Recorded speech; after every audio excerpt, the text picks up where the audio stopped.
Welcome back, or welcome in to this wet Top 5 Tuesday here on Main Street Sports Today, presented by Tennessee Orthopedic Alliance of Columbia. I'm Maurice Patton, joined by Wade Neely here for the next couple of hours as we're going to talk a little sports, as we always do about this time.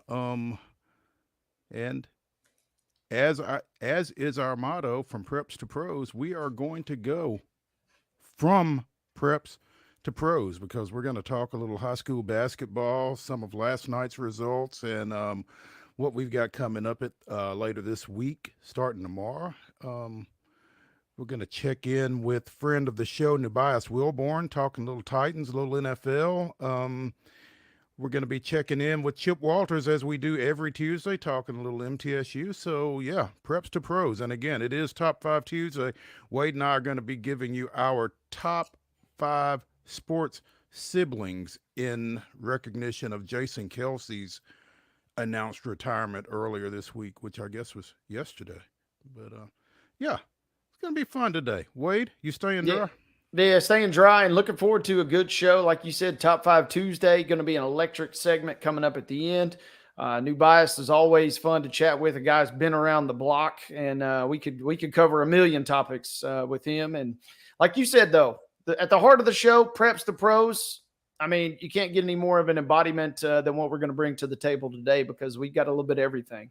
We do. We're going to talk a little college basketball as well. There are some awards across the Southeastern Conference that were announced earlier today. And again, the Associated Press Top 25 men's and women's polls were updated yesterday. So we'll get into that a little bit as well later in the show. So, yeah, it's going to be a fun show. Looking forward to it. And let's go ahead and get into it, Wade, with yesterday's results and today's schedule on the rundown. This is the rundown.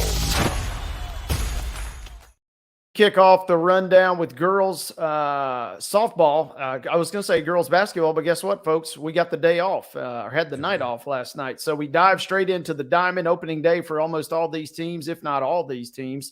And it was Blackman 7, Cascade 2. Mo, how do you like Columbia putting up 22 runs, giving up none to Laverne yesterday? What a win. I just hope they save some runs for later in the week. They may not need them today. I'm not sure they're playing today, but 22 to open the season, kind of that's announcing your presence with authority. So yeah, good for the Lady Lions there. Big arrival for Columbia. Again, 22-0 over Laverne. Nolensville blanked Riverdale 10-zip. We mentioned and kicked off our show talking about the sectionals last night for boys basketball. Here are those scores. Bartlett a winner 77-45 over Dixon County. Creekwood edged Portland 53-48. Frank Hughes knocks off Eagleville 65-59. It was Hickman County 53, Mount Pleasant 32. Brentwood squeaked out a 45-40 win versus Hillsboro. Hume Fogg, a winner, 50-32 versus Chester County. Independence knocking off Beach, 66-42 was your final there. Over in East Tennessee, it was Red Bank playing host to Lawrence County, and Red Bank comes out victorious in that one, 56-49 was your final there. Rossview 55, Cordova 52, Laverne 66, Walker Valley 61. Santa Fe a winner last night, 62-59 on the road at Wayne County. East Nashville puts up 53-48 for White House Heritage. Good win for East Nashville going back to the state tournament yet again. Whites Creek 61, Jackson County 43. I'll cap it off with some baseball and men's soccer scores from the baseball side of things. Mount Juliet Christian 15-1, a winner yesterday versus Antioch. Riverdale 15-6 over Coffee County. Columbia winning 3-0, more on soccer later, I guess, but 3-0 versus Centennial. Freudian slip there. Clarksville 19, Dixon County 0. Lawson was a 7-2 winner over Cheatham County. It was the Middle Tennessee Monarchs 10, Tennessee Heat 0.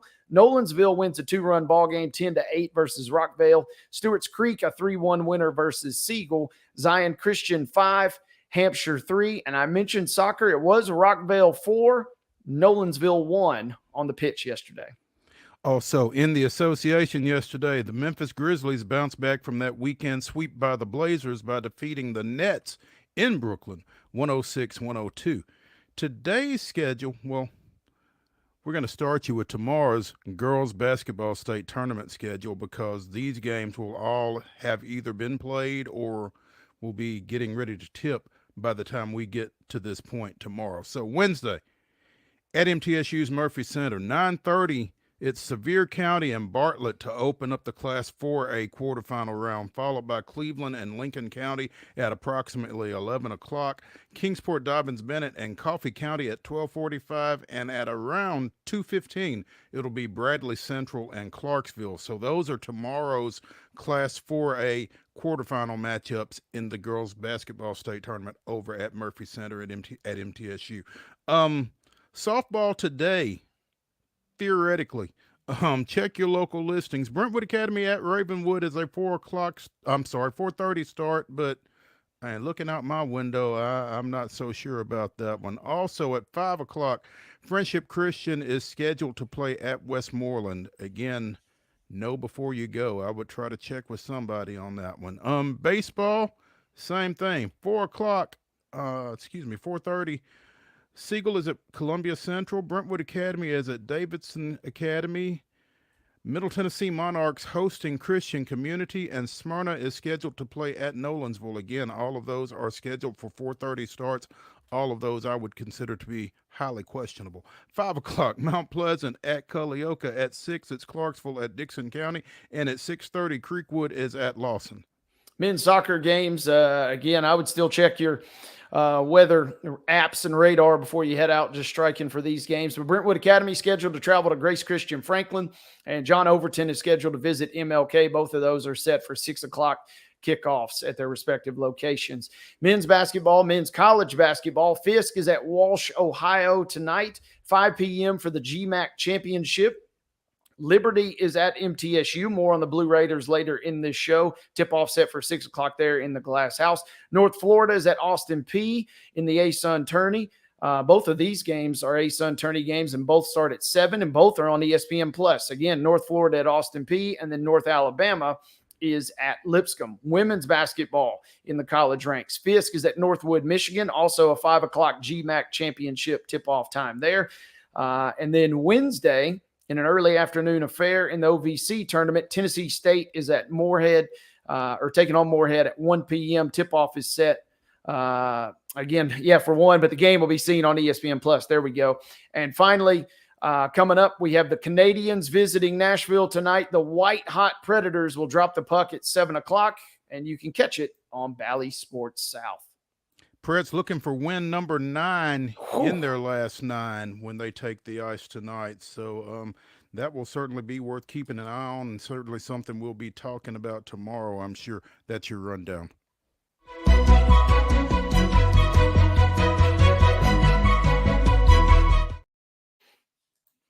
Top story brought to you, as always, by Piggly Wiggly over at Neely's Mill in Columbia. Be sure and check them out for their delicious daily deli lunch options, as well as their hand-cut meats. And everything is cost plus 10% at the register. So again, Piggly Wiggly and Neely's Mill in Columbia, our top story sponsor. And Wade, interesting. We've got a couple, and they are both interesting for different reasons. But EA Sports, we've talked a lot about their college football game that's scheduled to drop at some point this summer, and the players being able to opt in for $600 and a free copy of the game.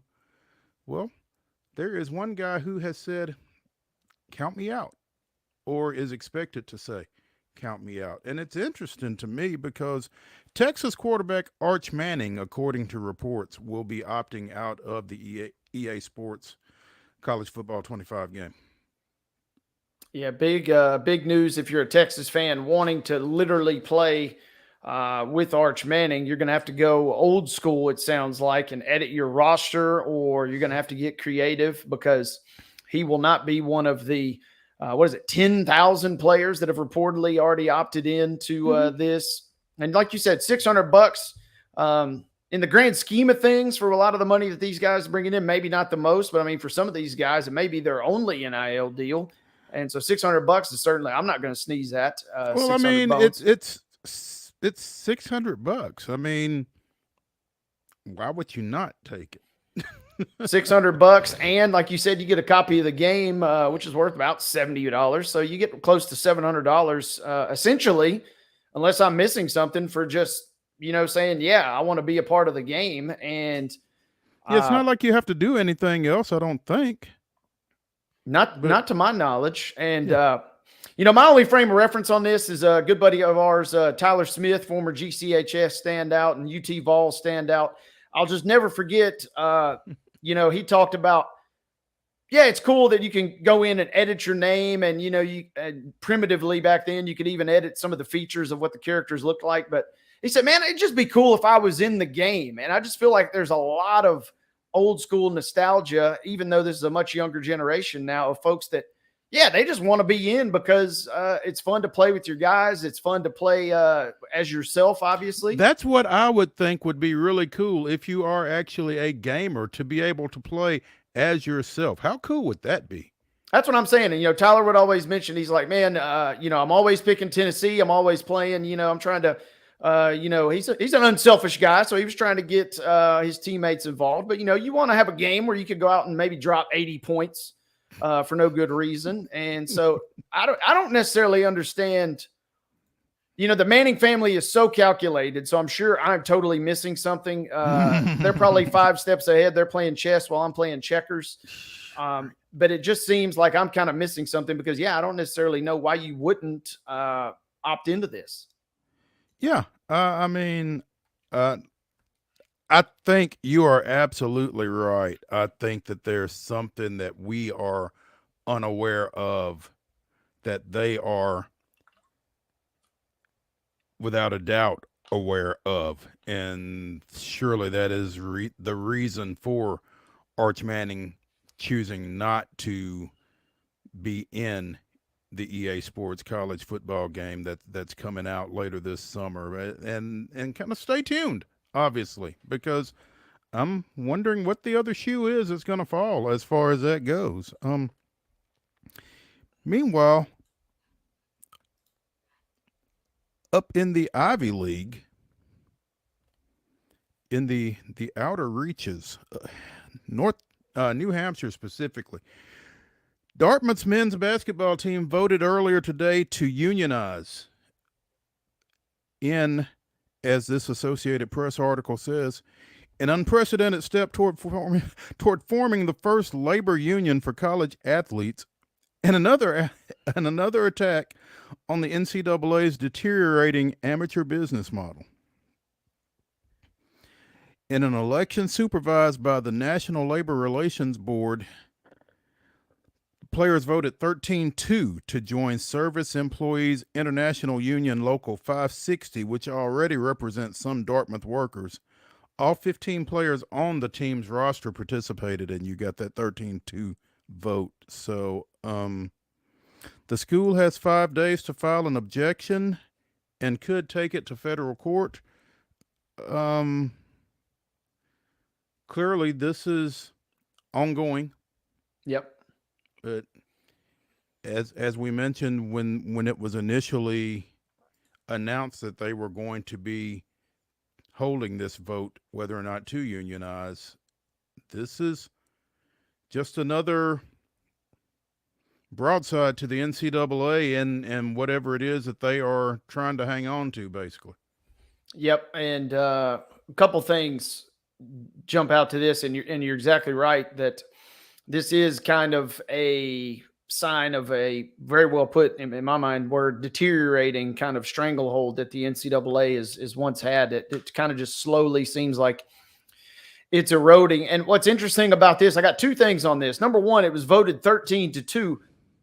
What happened to one for all for one? And who are the 2 scabs that are going to be out here? Are these your walk-ons that are, saying, well, if they unionize and something weird happens, maybe I'll be one of the only few guys that's eligible to play? I'm a little concerned by the lack of team camaraderie in that sense, that it wasn't unanimous. And the other thing is, isn't it just always odd or somewhat just peculiar that this ends up as an Ivy League situation. We're not talking about Georgia's football team. We're not talking about the Michigan basketball team, the Fab. This is not, the Fab Five from back in the day that's pulling this off. This is just a random Dartmouth basketball team, by all accounts, nondescript, and they potentially could be the catalyst for one of the wilder, legal precedents that get set in terms of college athletics. Yeah, and I think it's ironic in that, college athletics kind of started with the Ivy League and spread west and south from there. So it may be a little fitting that it's in the Ivy League that this development takes place as well. But yeah, it's certainly not a bastion of college athletics as college athletics has become. It's not Texas, like you said. It's not Florida. It's Dartmouth of the Ivy League, where those athletes are certainly presented anyway as the embodiment of student athlete. And so to see this be a move that takes place from there is a little odd. But they are certainly kind of setting the tone, and obviously the nation's going to be watching to see where that goes and trying to figure out what happens next. So interesting for sure. And a couple, just real quick, couple of footnotes towards the bottom here. MLB Players Association Executive Director Tony Clark applauding the players for their quote courage and leadership in the movement to establish and advance the rights for college athletes. And kind of to my point, I guess, further down, it says kind of the rationale for this is this doesn't happen at an Alabama or a Michigan because the line between Alabama and Michigan football team is really kind of blurred when you're talking about if they're a pro team or a college team. They're pretty much practically a pro team for all intents and purposes. But when you have a school like Dartmouth and you have a program that's very academically oriented, this kind of makes you think about it under a different lens. And that will be really interesting if this thing, obviously ends up all the way at the Supreme Court, is because just a bunch of random guys, 15 guys here in the Ivy League could totally shift the landscape of college athletics as we know it. And to your point, Wade, if those guys feel like they're employees, then what do the Alabamas and the Texases and the USCs, what do those guys feel like? I think it's pretty obvious. But when this is kind of the mindset in the Ivy League, where you are such an academically oriented institution and where your athletes are so academically minded, and yet they're telling you, hey, we are having to sacrifice to play ball as well, then it's kind of obvious where this whole thing is at the Division I level anyway. So yeah, this is going to be one of those, obviously we're covering it and we're kind of in the weeds on it a little bit, but this is going to be one of those decisions that you look back probably 7 or 8 years down the road, and it will be a landmark situation that's, cited in future cases and going to be kind of held as the barometer for future rulings. And so this is kind of a watershed moment, and it comes out of New Hampshire. Out of New Hampshire, Hanover, New Hampshire. Yeah. Of all places. So, yeah, it's amazing the number of folks that probably couldn't find it on a map, Wade. So, interesting stuff on the college athletics landscape. And this is certainly another one of those developments. So, we'll see where it goes. Hey, let's take a break here from the Lee Company Studios on Main Street Sports Today, presented by the Tennessee Orthopedic Alliance of Columbia. And when we come back, we will be joined by a friend of the show, NUBYJAS WILBORN, talking a little NFL and whatever else we decide to talk about. So stay with us after the break.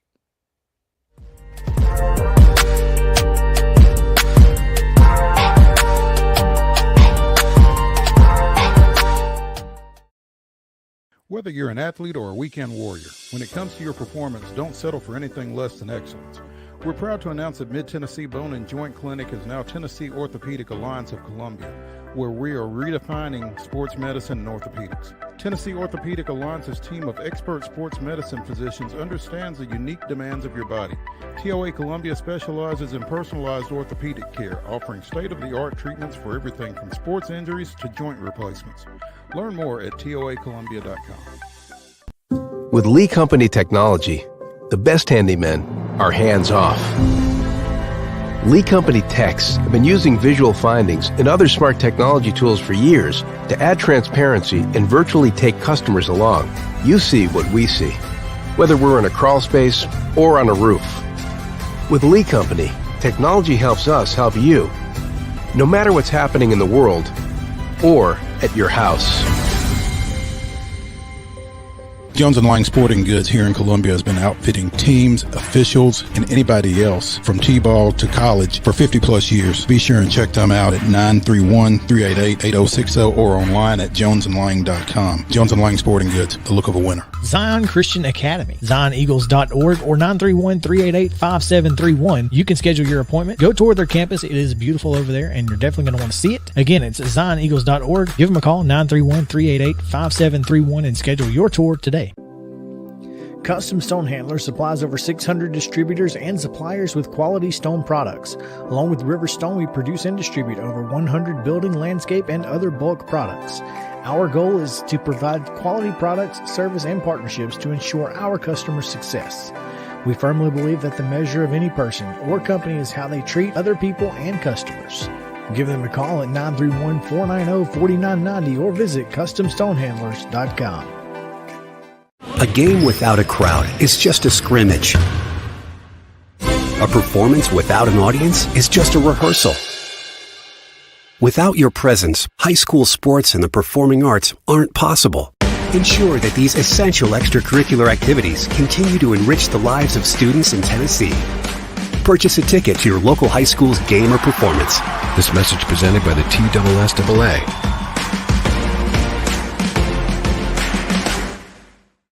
Piggly Wiggly, located in Neely's Mill Shopping Center, is Columbia's locally owned and operated Cost Plus 10 grocery store dedicated to serving the community with low prices and smiling faces. Piggly Wiggly offers fresh, hand-cut meats daily, as well as daily hot plate lunches from their deli counter. You're certain to see smiling faces and a helping hand when you're here at Piggly Wiggly. Come by and check out our fresh produce, high-quality meats, and more. Down home, down the street, we'll see you at the Pig. We thrive under the lights. A city of performers. Putting on one heck of a show. Headlining night after night. Welcome to Smashville.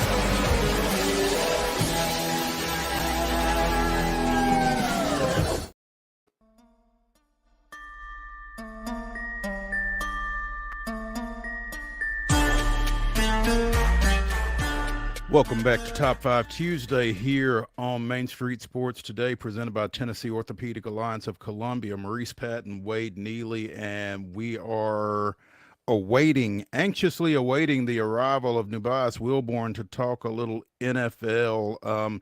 He was up at the Combine last week, watching things from a Titans perspective. Looking forward to talking to him a little bit more about that. And also, I'm fascinated by a development here over the last 24 hours or so in the NFL that I just want to wait until he gets in here to really broach it. But, it's always fun when we're able to spend a little time with NUBYJAS WILBORN. He gives you that unvarnished look at things, Wade. Yeah, which is what we want on a day where we've got a lot to get into. And you're right. The Combine is kind of a treasure trove of really it's sports talk radio gold is what it is, because Mo, we don't have to write anything about the Combine. And we could get on this show and we can spout off our predictions, our prognostications, and we might get lucky every once in a while, but we might miss a few. And guess what? Nobody really knows or cares, because right now we're in that weird season where everybody's got hope.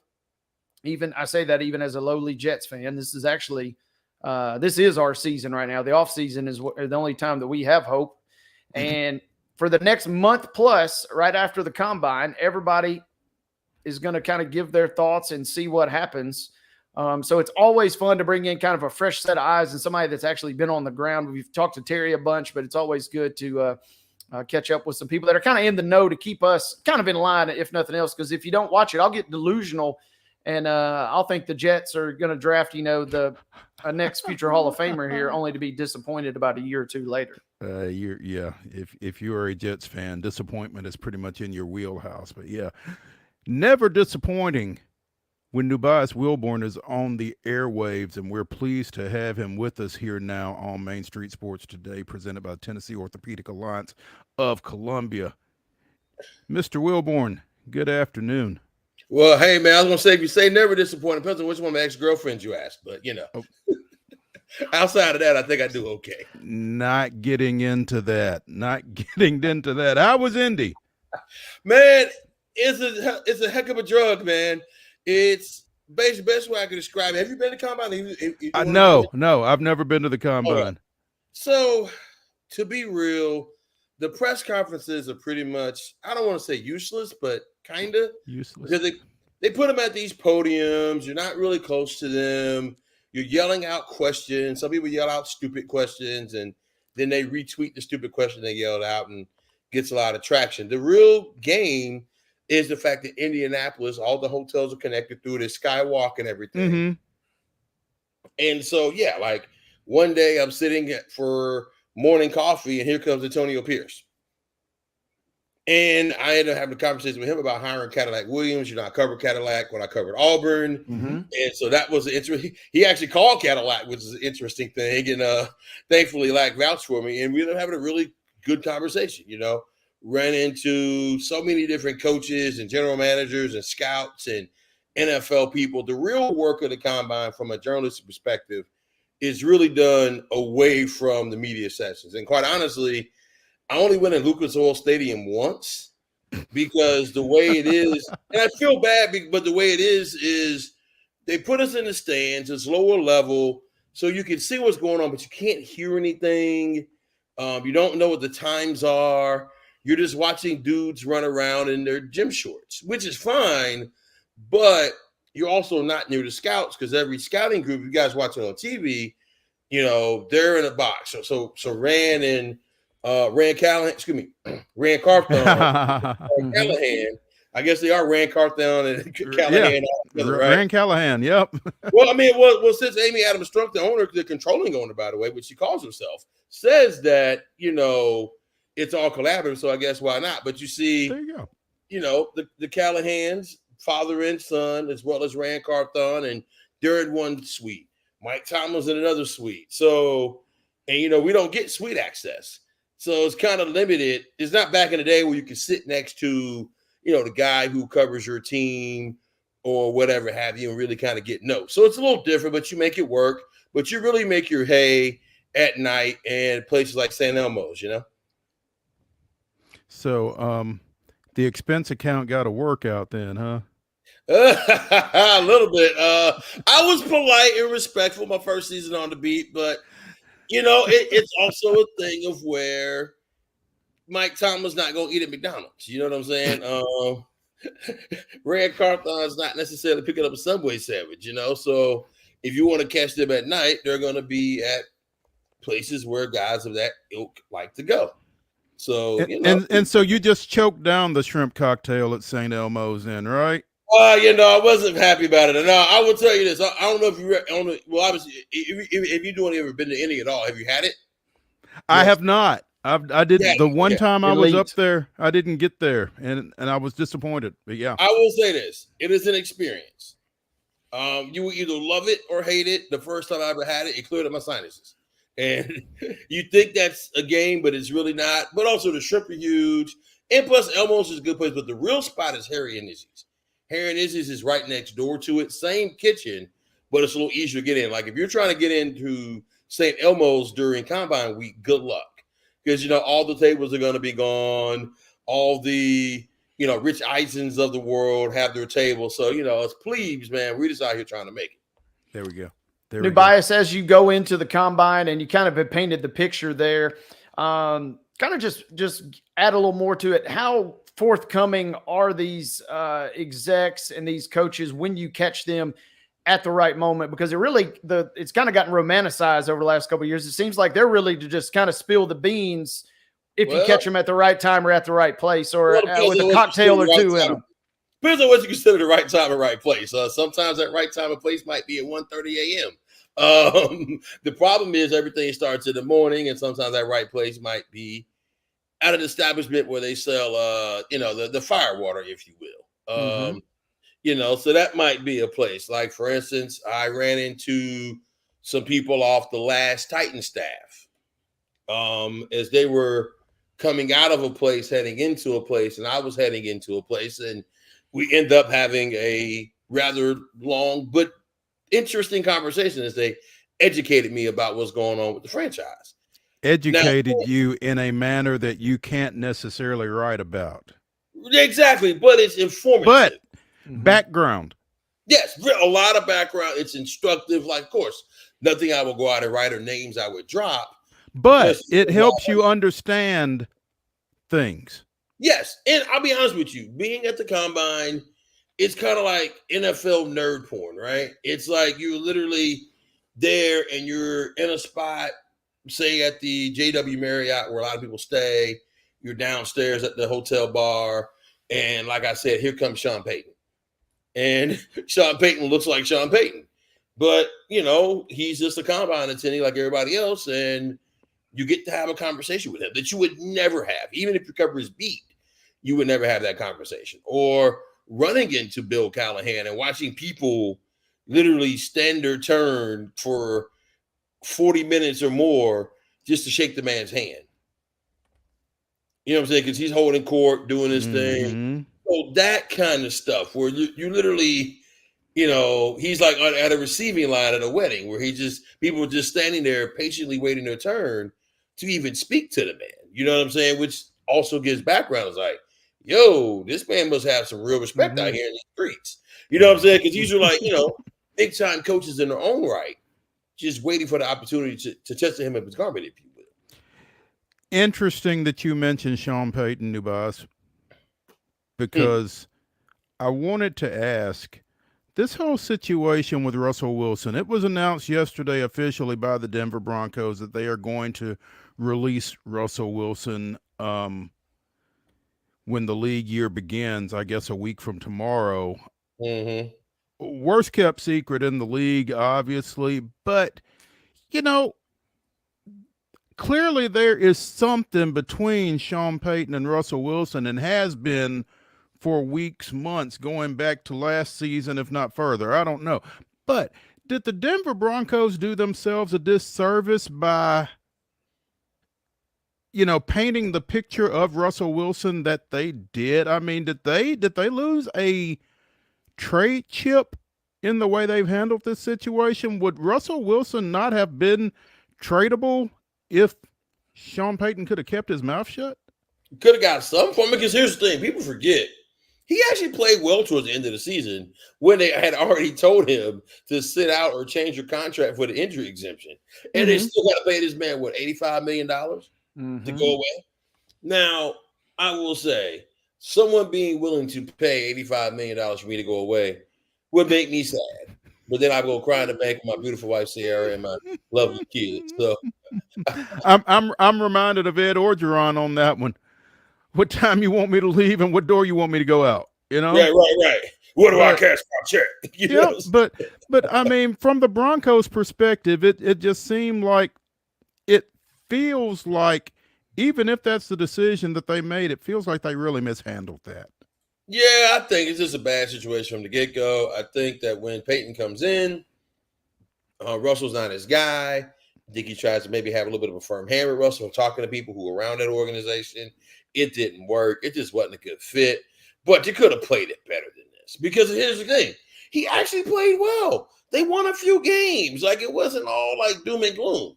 I mean, plus it's not really a great team right now. So It's not a great team. And as Chris Yao likes to say on this show, there are only about 15 guys at any given time that can play that position in that league at a high level. Russell Wilson has been one of those guys. Maybe he's not in that top 15 right now, but in the right situation, I'd say he's certainly suitable as a QB1 for somebody. I will say this. I think the best is yet. I mean, I'm going to say the best yet to come because clearly his best days are behind him. But I still think he can be better than what he was and with the Broncos in the right situation.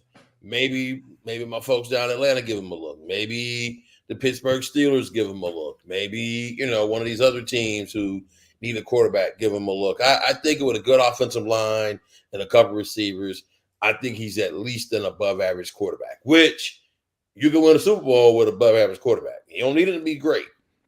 You know what I'm saying? I think sometimes we overestimate how great a quarterback has to be. He just can't be a bum. If he's average to above average with the right stuff around him, you can win a Super Bowl or at least make a deep playoff run. I think Russell's capable of that. Absolutely. NUBYJAS, I cringe when I have to ask this question, but the obligatory, what does this kind of do for Russ's legacy now? And does it really hinge on what he does in the next couple of years? Because he's had such an up and down career to this point. I mean, at least. I think the hay is in the barn for him pretty much. I think anything he does at this point is extra. I think he is what he is. I don't know if he's a Hall of Famer. I think he had a very good career. I don't know if it's a great career. I think if he wins that second Super Bowl, maybe we're talking about him a little different. But one Super Bowl, I don't know, man. I mean, if you tell me he could win another Super Bowl, all right, we're having some conversation. But I will also say, I think regardless of whatever his legacy is, I think he has won the game of life in several ways, if you will. Not much argument there from a. No, I'm just saying. I mean, how much more you want, Russell?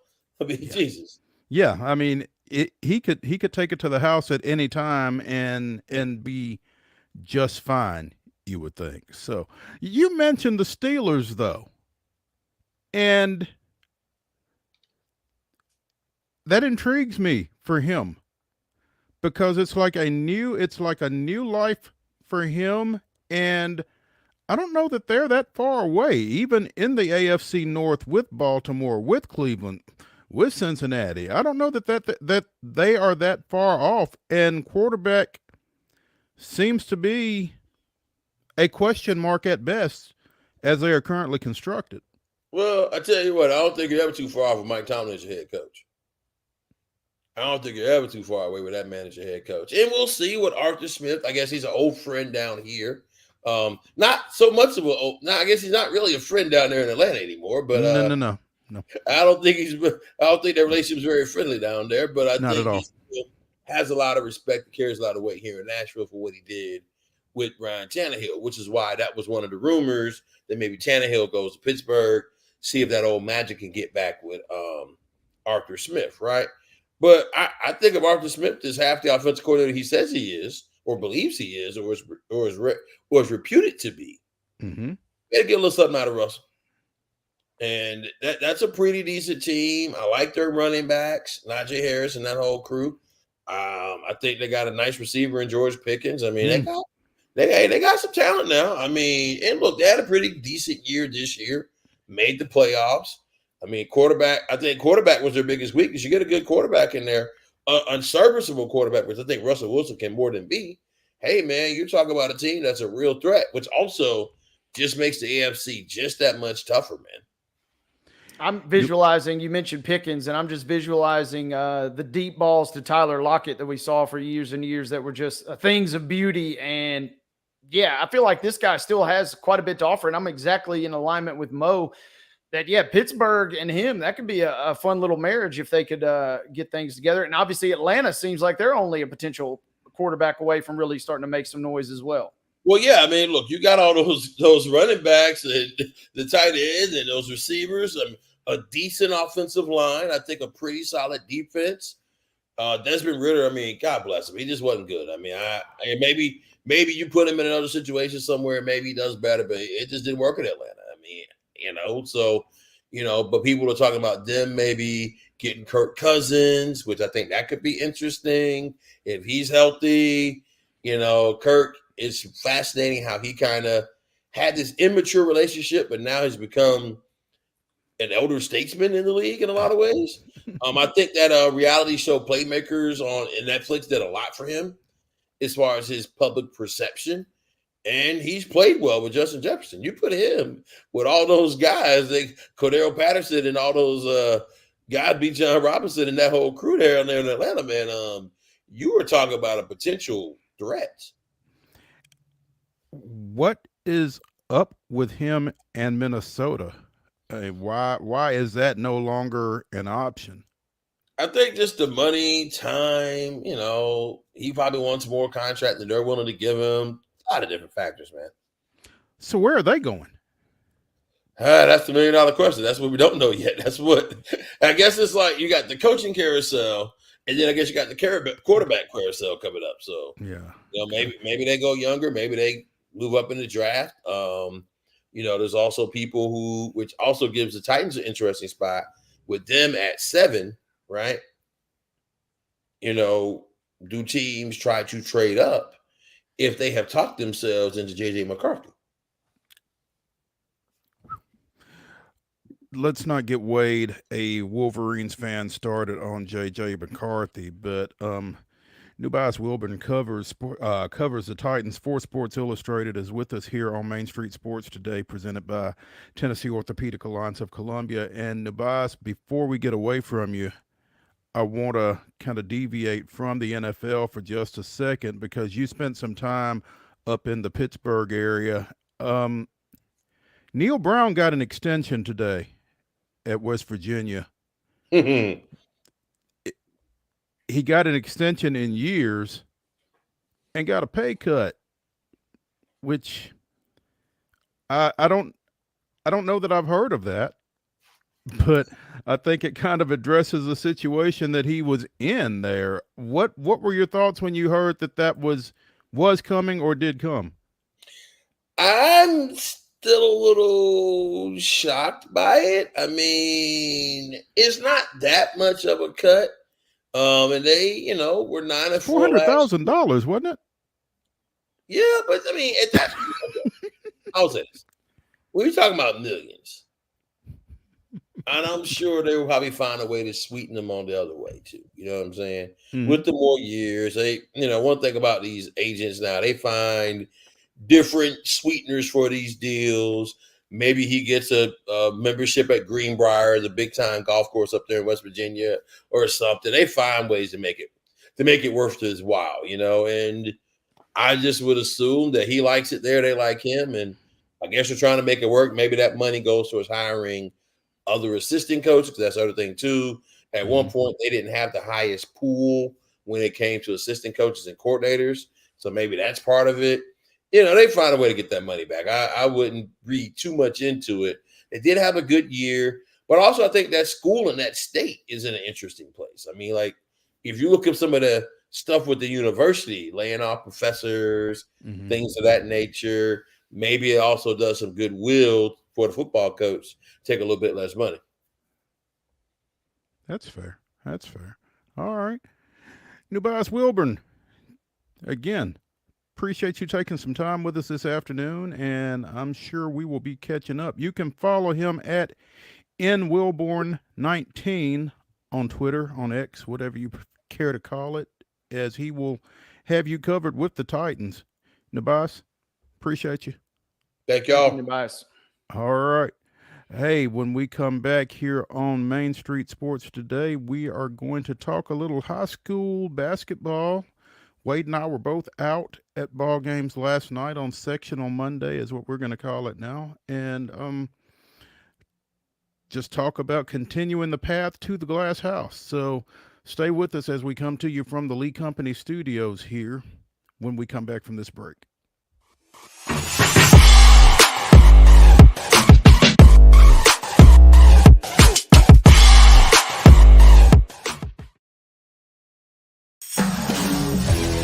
We thrive under the lights. A city of performers. Putting on one heck of a show. Headlining night after night. Welcome to Smashville.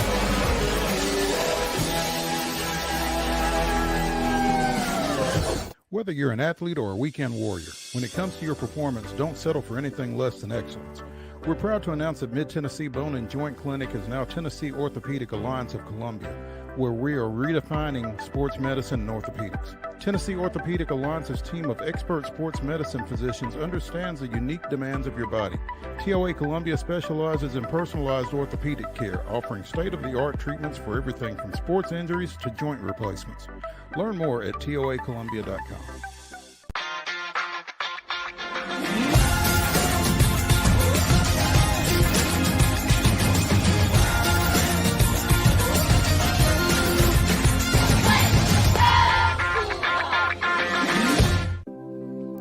Custom Stone Handler supplies over 600 distributors and suppliers with quality stone products. Along with River Stone, we produce and distribute over 100 building, landscape, and other bulk products. Our goal is to provide quality products, service, and partnerships to ensure our customers' success.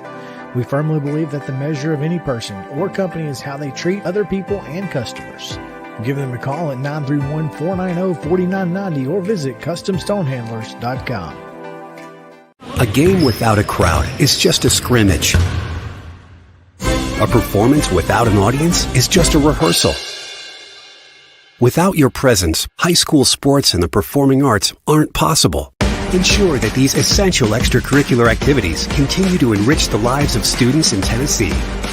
Purchase a ticket to your local high school's game or performance. This message presented by the TSSAA.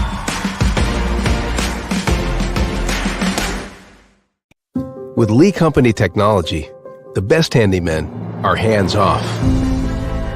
Lee Company techs have been using visual findings and other smart technology tools for years to add transparency and virtually take customers along. You see what we see, whether we're in a crawl space or on a roof. With Lee Company, technology helps us help you, no matter what's happening in the world or at your house. Piggly Wiggly, located in Neely's Mill Shopping Center, is Columbia's locally owned and operated Cost Plus 10 grocery store dedicated to serving the community with low prices and smiling faces. Piggly Wiggly offers fresh, hand-cut meats daily as well as daily hot plate lunches from their deli counter. You're certain to see smiling faces and a helping hand when you're here at Piggly Wiggly. Come by and check out our fresh produce, high-quality meats, and more. Down home, down the street, we'll see you at the Pig.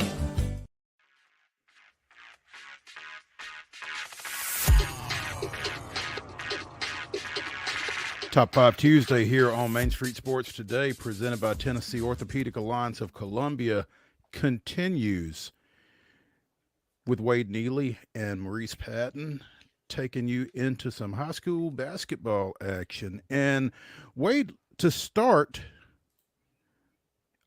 all of the berths in the boys' state tournament are accounted for, with the exception of Ridgeway and Bolivar, whose game last night in the Class 3A sectional round was suspended due to some off-the-court activity in the bleachers that forced a stoppage in that game. That game is going to be picked up tomorrow evening at 6 o'clock at Ridgeway, according to friend of the show, John Varlas of the Daily Memphian. So, most everything else is set for next week with the exception of that. That winner will play David Crockett next Thursday, the 14th, as part of the 3A quarterfinal round. But, yeah, besides that, we know who's going and we know when they're playing. So we got it mapped out. And my question is, you said the winner of that game gets David Crockett. Is that correct? Correct. If you're that coach or you're that coaching staff, do you drive all the way across the state to watch half of a basketball game, which is what, I think a 19-point game at the time of the suspension? One team, I forget who's winning, but I believe it's close to a 20-point advantage. Do you consider driving all the way across the state for a little extra scouting?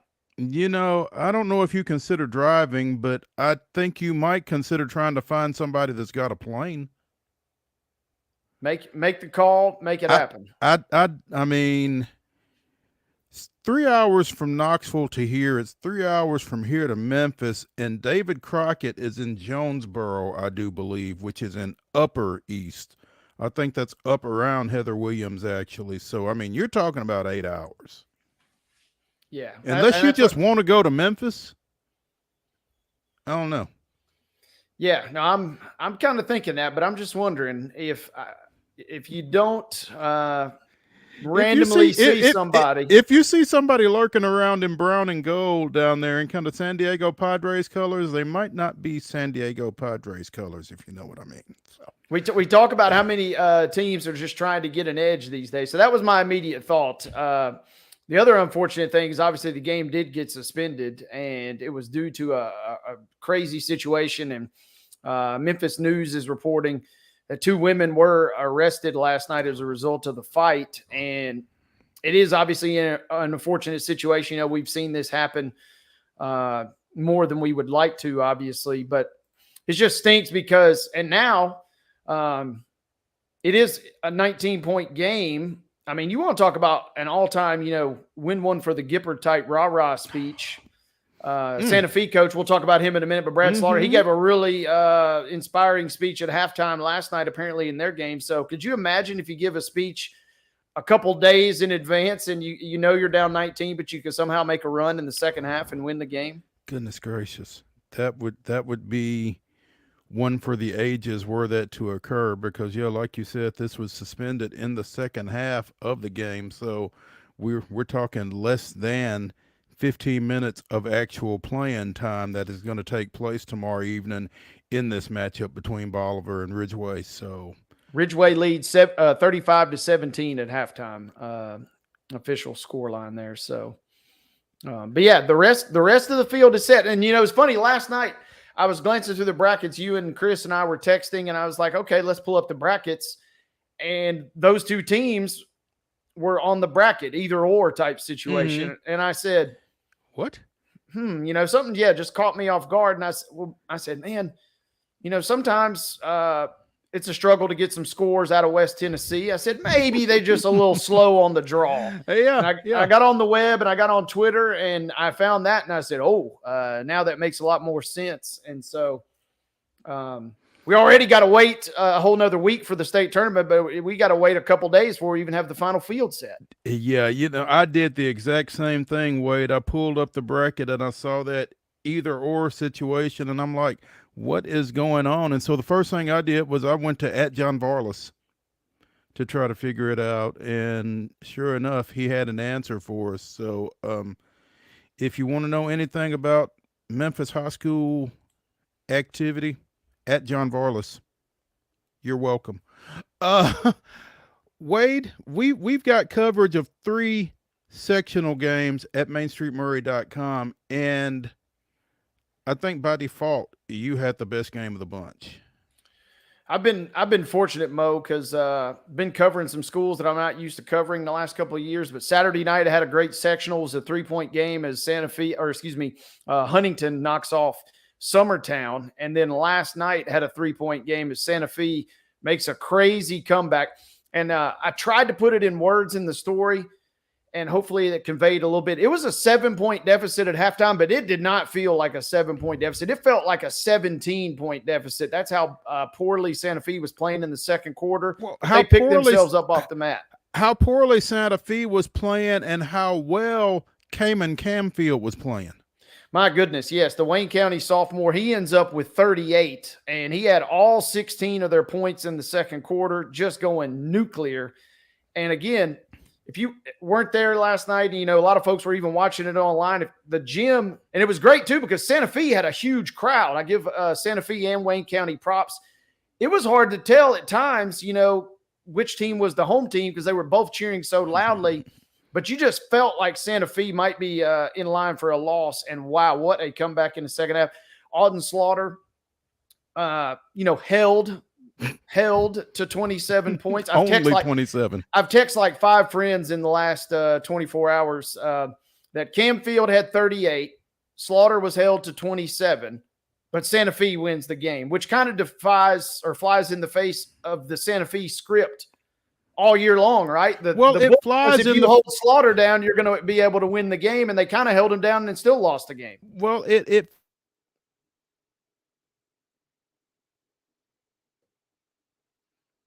against Eagleville in the 5-1A finals, Alden went for 44 and they lost 64-56. So maybe this is a little vindication.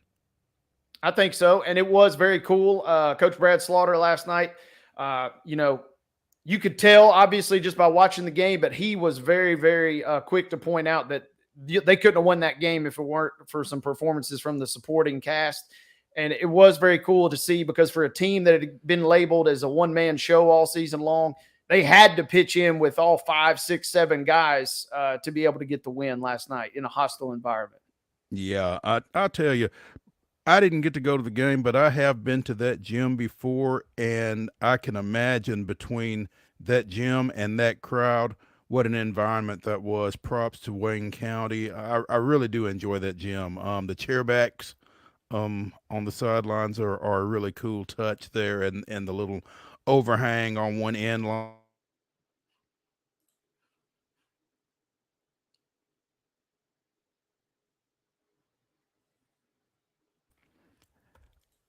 Chris was at Beach in Independence, and Independence punched their ticket through to a second consecutive 4A state tournament berth with a 66-42 win over Beach. And it was hardly in question, because Independence went on a 20-4 second quarter run in that one and kind of put it away right there before halftime. So Indy, the defending 4A state runner-up from last year, going back to Murfreesboro yet again. Mount Pleasant, trying to get through, had to go over to Hickman County, got off to a rough start and never really got the roughness smoothed out. Lost over there 53-32, just could not score, and just a tough night, but a nice season for them. They finished up 22-8, and again, we've got coverage of all 3 of those games on the website mainstreetmurray.com. Be sure and check that out. Thursday, we've got Loretto playing in the 2A state quarterfinals of the girls tournament. They will play Westview out of Martin. That's a 2:15 start on Thursday. So we're going to be crowning some state champions here over the next couple of weeks, following up on Division II that already did so this past weekend up in Cookeville. So basketball winding down. Coming down, and Mo, before we get out of here, I gotta, I've it's been baking in the oven for the last 30 minutes. I think it's time for me to eat a little crow sandwich live on air, because I had dubbed that the Class A tournament was going to be known as the Harriman Invitational. They had played so well all year. I'd gotten to see them in person versus Giles County. And yes, I'm a little biased. My buddy coaches the team, but they were stunned last night. And the North Green Huskies said, put some respect on our name. And they go into Harriman and win it 58-54. And now all of a sudden, the single A tournament seems like it's back on. You got great teams like Chattanooga Prep and Union City. We've obviously mentioned Santa Fe and North Green. And then Frank Hughes, 96 of them down there at the bottom of the bracket. 84 students. Unbelievable. And so the single A bracket, and it's crazy because during the course of the season, just chatting with some coaching friends, said, man, I don't know. Harriman's just going to be so tough to beat, almost like it was resigned to fate. And now all of a sudden this thing seems wide open, which obviously is huge for a lot of schools. It's huge for a lot of schools. Santa Fe would have played Harriman. Apparently, they get North Green instead, which, I mean, okay. You don't get Harriman, but you get the team that beat Harriman. How much better off are you, really? But like you said, that Chattanooga Prep Union City game at the top of the bracket really kind of looms large for everybody. That's a 4 o'clock tip on Wednesday, a week from tomorrow, over at MTSU. Santa Fe North Green is the other quarterfinal matchup there. In the other semifinal bracket, you've got Gordonsville and Middle College of Memphis, and then you've got Jellicoe and Frank Hughes in the nightcap on Wednesday, 8:45 tip there. Take a nap. But yeah, this Frank Hughes team, I feel like is going to kind of be the Cinderella of the tournament. You mentioned an enrollment of well less than 100 kids, and they are going to be making the trek up there. And I bet they're going to pick up a few fans along the way. So looking forward to this this next couple of weeks. And we'll be keeping you up here on Main Street Sports Today. We're going to be on the premises each of the next 3 days and likely next week as well. So check us out as we are coming to you from the Glass House, and check us out when we come to you after this break from the Lee Company Studios. We will be talking little college hoops when we come back here on Main Street Sports Today. Stay with us.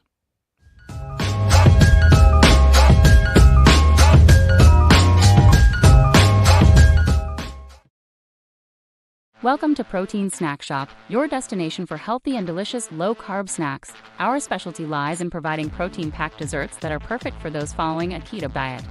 Our products are made with high-quality ingredients, ensuring that you can satisfy your cravings without compromising your health goals. From a variety of flavors and options to choose from, you can enjoy guilt-free snacking while staying on track with your fitness journey. Don't miss out on our limited time offer. Discover Protein Snack Shop today. Whether you're an athlete or a weekend warrior, when it comes to your performance, don't settle for anything less than excellence. We're proud to announce that Mid-Tennessee Bone and Joint Clinic is now Tennessee Orthopedic Alliance of Columbia, where we are redefining sports medicine and orthopedics. Tennessee Orthopedic Alliance's team of expert sports medicine physicians understands the unique demands of your body. TOA Columbia specializes in personalized orthopedic care, offering state-of-the-art treatments for everything from sports injuries to joint replacements. Learn more at toacolumbia.com. With Lee Company technology, the best handymen are hands-off. Lee Company techs have been using visual findings and other smart technology tools for years to add transparency and virtually take customers along.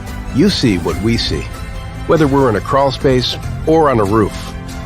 With Lee Company, technology helps us help you, no matter what's happening in the world or at your house.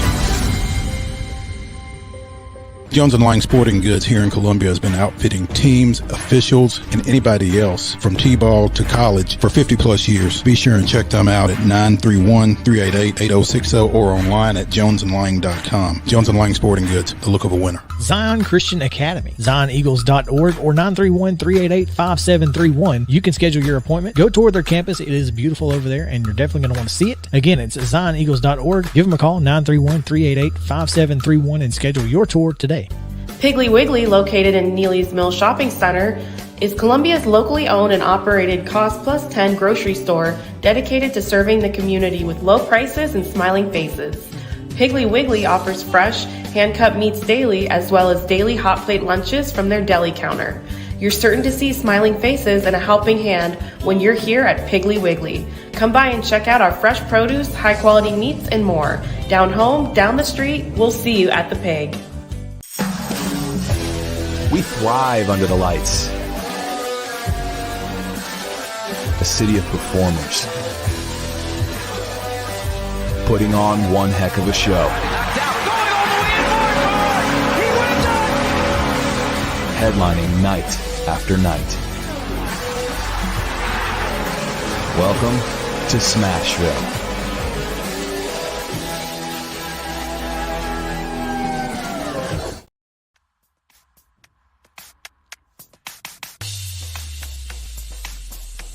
Top 5 Tuesday, hour number 2 here on Main Street Sports Today, presented by Tennessee Orthopedic Alliance of Columbia. In our last segment, Wade and I will give you our top 5 sports siblings, kind of inspired by Jason Kelsey's retirement this week. He and Travis Kelsey, for the purposes of our draft, will kind of be the gold standard, so they won't be available, especially since Jason is retired, so he doesn't count.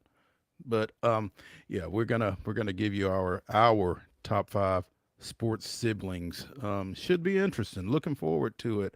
Right now, Wade, let's look at this week's top 25s as we get closer to Selection Sunday in both men's and women's basketball. Not a whole lot of change at the top of the men. UConn and Purdue swap places. Tennessee hanging on at number 4 for a second straight week. Houston, of course, number 1 again. Arizona, Iowa State, and North Carolina. Marquette, Duke, and Creighton comprising your top 10 this week. You were leaning in. I thought you were going to say something. Sorry, I had received a startling text message, and unfortunately, it was not related to the top 25. But yeah, but I do everything all right. Yeah, everything's good. Someone checking on my whereabouts, and I'm about to just send them the link to watch this show. And there you go. That's all. It's a win-win for everybody. Yeah, because we can always use the viewers. So yeah. But real quickly on that, obviously the big matchups looming. Tennessee got the massive win. It's kind of unfortunate that they don't get to jump up a spot. I get you don't really want to ding Purdue much, but it just feels unfortunate that Tennessee got such a nice win and they don't get really anything in terms of the top 25. Yeah, well, as we've talked to Jerry Palm here over the last few weeks, Houston, UConn, and Purdue in some sort of order seem to be pretty well locked in as the top 3 teams in the country. And yeah, you're right. It's unfortunate to get a win like Tennessee got in the way they got it, where they got it, and to only hold their spot rather than moving up. I mean, I guess you could have bumped them up ahead of Purdue, but there's also a little head-to-head situation there as well. So, I mean, it's tough to really argue Tennessee any higher than 4th, but that was a nice win Saturday night for sure. Yeah, and that's what I'm saying. It just is – I totally get it. It's just a little unfortunate. It just feels like, they should get a little bump. But and I guess if we dig deep in the points received, they might have picked up some compared to last week. But they're just plodding along. And Tennessee obviously got that big game looming tomorrow night and obviously a big one looming on Saturday. So this will play out kind of the way I suppose it's supposed to as the top 25. Interesting, too. We've talked a bit about Gonzaga on this show over the last couple of weeks. They cracked the top 20 now, jumping up 4 spots up to 19. So they're suddenly a team. I don't know that they can afford any losses. They certainly don't need to lose it to anybody other than St. Mary's in the regular season or in the tournament. But they jump up with a nice little spot into the top 20 there. Yeah, no doubt. They jumped up. Somebody fell. Going 11 through 20, you've got Baylor, Illinois, Auburn. Kansas slips 7 spots to number 14, and it's the first time they've not been in the top 10 in quite some time. I saw something to that effect. I don't remember how long exactly it has been, but they are out of the top 10, and that's a new thing for the Jayhawks. Kentucky at 15. Alabama dropped 2 spots to 16. Kentucky, Alabama, and South Carolina 15, 16, and 17 in this week's poll. Washington State, we've talked about that. They are at 18. You mentioned Gonzaga at 19. BYU coming in, staying at 20. Followed by Final Four participant from last year, San Diego State, Utah State, St. Mary's, South Florida, and Dayton rounding out your top 25. And Kansas's number 14 spot is their worst since the 2021 season when they were at 15. And I'm reading from a message that Wade sent me. You could have just said this, but I'll read it and attribute it. The Jayhawks were in the top 10 for 55 straight weeks, which had been the longest active streak. That's impressive. Yeah, that's a strong showing. And Kansas is one of those teams. I haven't got a chance to watch them, but maybe twice all year. And the 2 times I've watched them, they have not looked great. And then The games I don't watch them, they look phenomenal, and they seem like a classic kind of yo-yo type team. They got the goods to maybe win it all, but they certainly, I would not be shocked if they go out on the opening weekend. Absolutely. If you like parody, I know Joe Sullivan will love this when he looks at others receiving votes, because he is a mid-major guy, and others receiving votes is chock full of them. Indiana State, Appalachian State, Florida Atlantic, James Madison, Princeton, Colorado State, McNeese, and Richmond all getting votes for the top 25. Which kind of tells you March Madness could be particularly mad. Yeah, I think we're in for a big tournament where we're going to see a couple teams go out early that we're not anticipating, and we're going to see a couple teams hovering in this 18 to, we'll call it 35 range that make a good run, maybe like San Diego State, obviously all the way to the championship game last year. I feel like the tournament it feels like we're in for a good tournament, does it not, this year? Yeah. That's always fun, especially when you don't have a bracket. And I have resisted doing brackets for about 5 years now, just because mine gets shot to bits in the opening weekend typically. So just, if I don't do a bracket, I can just watch and enjoy, and root for all the underdogs. So, women's side, no shock. South Carolina 1, Stanford 2, Iowa 3. Looks like Ohio State and USC kind of swap spots at 4 and 5. Texas down 3 spots to number 6. UCLA, LSU, UConn up to 9, and NC State is at 10. Virginia Tech, Indiana, Oregon State, Notre Dame, and Gonzaga 11 through 15. Kansas State down a spot to 16, followed by Baylor. Colorado coming in at 18, Oklahoma and Syracuse. Creighton, Utah, UNLV, Louisville, and from the Metro Atlantic Athletic Conference, the MAC, the Fairfield Lady Stags. Yeah. Coming in at 25, their first ever top 25 ranking. Congratulations to Fairfield. Still no love for our Lady Raiders, who are now on a 14-game win streak, but, it is what it is. Princeton, Michigan State, West Virginia, Ole Miss, Duke, Columbia, North Carolina, Richmond, Kansas, Toledo, Jackson State, and Iowa State receiving votes on the women's side. So, again, not a whole lot of shakeup on the women's side, particularly at the top. Mm-hmm. And speaking of South Carolina, oh, by the way, SEC Coach of the Year, Dawn Staley. Get out of here. Who'd have thunk, right? Angel Reese was named Player of the Year in the SEC. Michaela Williams, Freshman of the Year. South Carolina's Camila Cardozo was named Defensive Player of the Year. Florida's Leilani Correa, 6th Women of the Year. First team All-SEC among them is Rakea Jackson of Tennessee, along with Reese and Anissa Morrow of LSU. Couple from Ole Miss, Markeisha Davis and Madison Scott. Cardozo, Honesty, Scott Grayson of Auburn, and Sarah Ashley Barker of Alabama are your first team All-Southeastern Conference performers. Vanderbilt's Ayanna Moore played her high school ball at Blackman. She is a member of the All-SEC second team.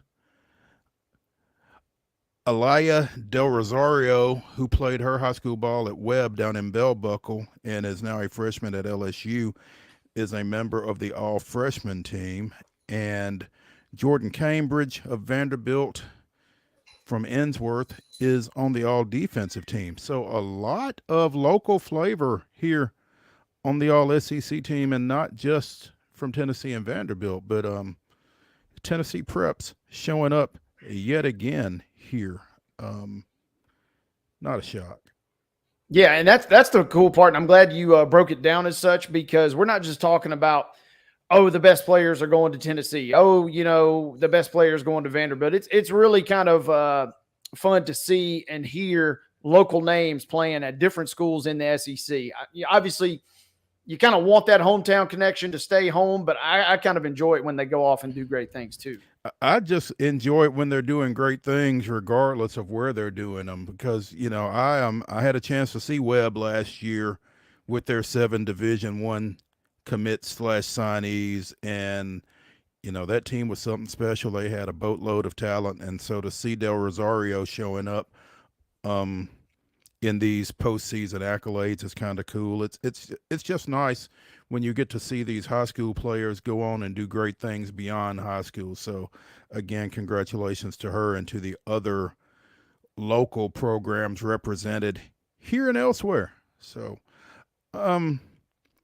staying with Vanderbilt for just a second, saw something over the weekend, and Wade, we've talked a lot about halls of fame here recently, and the phrase, how are they not already in, continues to come up. Well, Vanderbilt inducted their 2023 Hall of Fame class during a gathering on Friday, I guess it was, and among the honorees, now it was clarified for me by a former Vanderbilt athlete in the aftermath of me posting on Facebook, how is this guy not already in? Well, Vanderbilt did not institute its Athletic Hall of Fame until 2008. So they're playing a little catch up. Yep. They're playing a little catch up, which kind of helps you maybe understand a little bit better why Dennis Harrison was among the honorees Friday night. Dennis Harrison, a 1975 standout for Vanderbilt, played in that Hall of Fame bowl game for them, went on to play in the NFL, and is currently coaching at Brentwood Middle School, and had a great professional career, has had a great teaching and coaching career since his retirement. But goodness gracious, 48 years? Long wait. Long overdue. Long now, again, overdue. There wasn't, they've only had a Hall of Fame for 15 years, but I don't know. I'm looking at this list. It's a healthy list. It's not as if they're just letting in 2 people a year. Well, they're trying to play catch up, clearly, because in addition to Dennis Harrison, Whit Taylor and Frank Mordica and Tom Galbiers from the football program were also inducted. Former baseball standout Joey Cora, men's basketball standout Phil Cox, Zuzi Klemesova, who was part of some of those great Vanderbilt women's basketball teams in the late 90s, 2000s, maybe a little later than that. She and Chantel Anderson, Ashley McElhaney were on some of those great teams. But yeah, it is a healthy list. Simone Charlie, who played soccer and was a member of the track and field team for the Commodore women.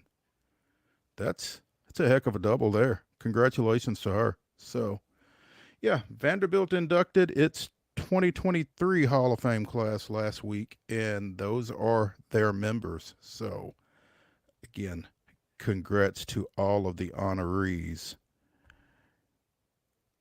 Wade, let's take a break from the Lee Company studio here. Quick break.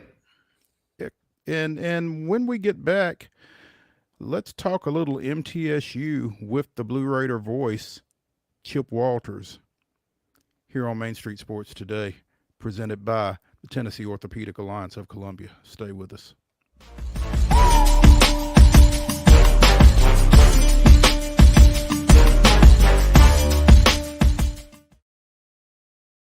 Whether you're an athlete or a weekend warrior, when it comes to your performance, don't settle for anything less than excellence.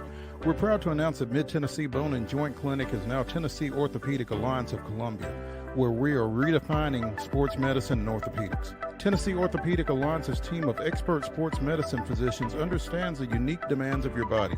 TOA Columbia specializes in personalized orthopedic care, offering state-of-the-art treatments for everything from sports injuries to joint replacements. Learn more at toacolumbia.com.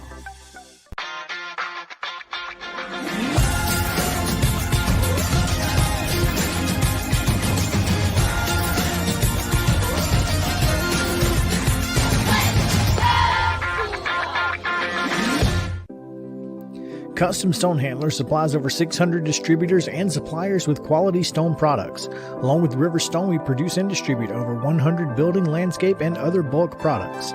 Our goal is to provide quality products, service, and partnerships to ensure our customers' success. We firmly believe that the measure of any person or company is how they treat other people and customers. Give them a call at 931-490-4990 or visit CustomStonehandlers.com. With Lee Company technology, the best handymen are hands-off. Lee Company techs have been using visual findings and other smart technology tools for years to add transparency and virtually take customers along. You see what we see, whether we're in a crawl space or on a roof.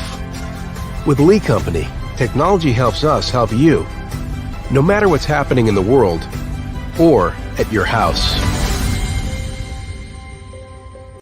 Piggly Wiggly, located in Neely's Mill Shopping Center, is Columbia's locally owned and operated Cost Plus 10 grocery store dedicated to serving the community with low prices and smiling faces. Piggly Wiggly offers fresh, hand-cut meats daily as well as daily hot plate lunches from their deli counter. You're certain to see smiling faces and a helping hand when you're here at Piggly Wiggly. Come by and check out our fresh produce, high-quality meats, and more. Down home, down the street, we'll see you at the Pig. Welcome to Protein Snack Shop, your destination for healthy and delicious low-carb snacks. Our specialty lies in providing protein-packed desserts that are perfect for those following a keto diet. Our products are made with high-quality ingredients, ensuring that you can satisfy your cravings without compromising your health goals. From a variety of flavors and options to choose from, you can enjoy guilt-free snacking while staying on track with your fitness journey. Don't miss out on our limited time offer. Discover Protein Snack Shop today.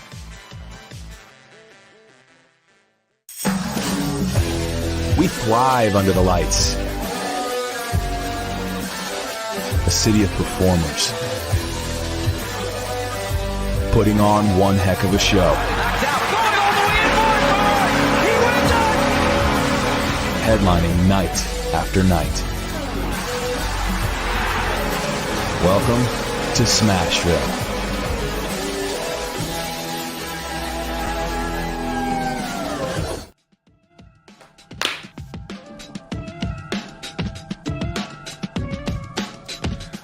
Welcome back to Top 5 Tuesday here on Main Street Sports Today, presented by the Tennessee Orthopedic Alliance of Columbia. Wade Neely, Maurice Patton, getting set to visit with the Blue Raider voice, Chip Walters, here in just a couple of seconds. But for now,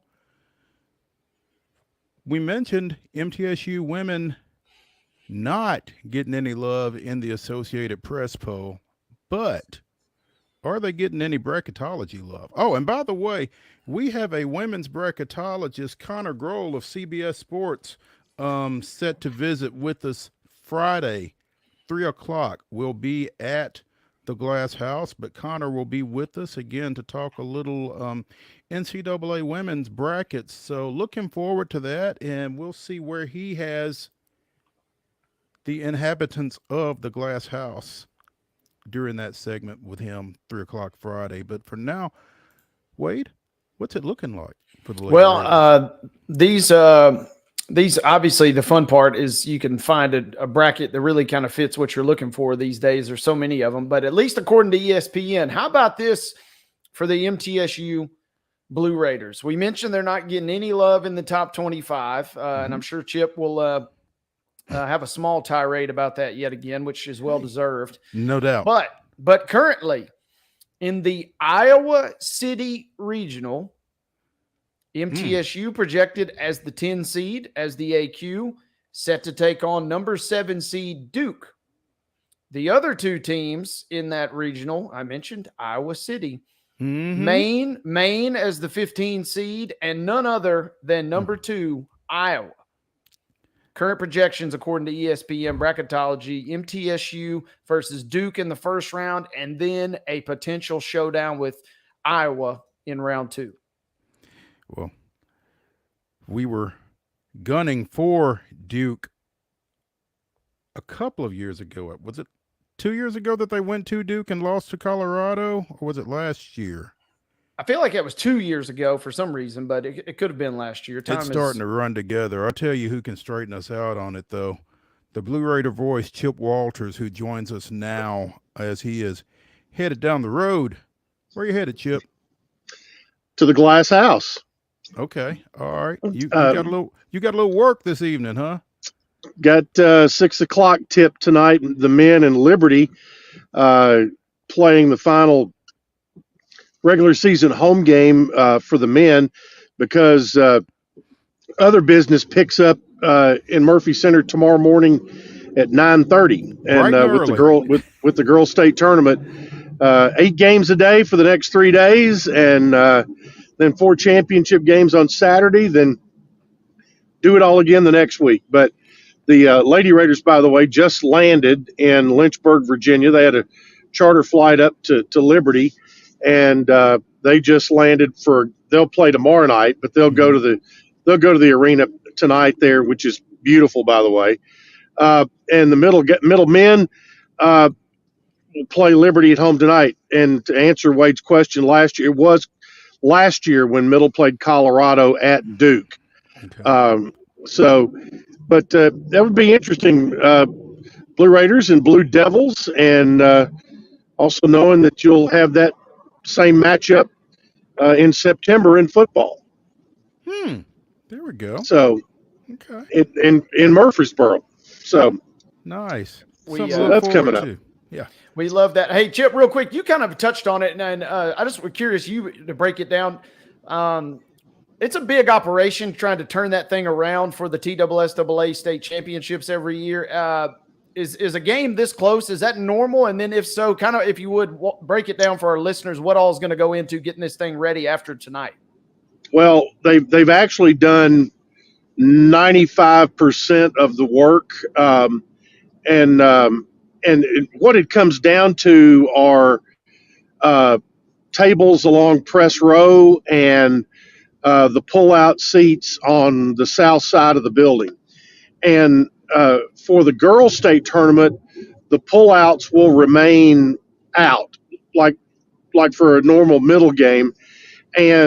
But they've already brought in, TSSAA owns a set of tables that have their own sponsors and advertisers and things like that. So what they have done is they have taken out a good number of the actual chairs that are what I like to call the Jack Nicholson seats on, which Maurice has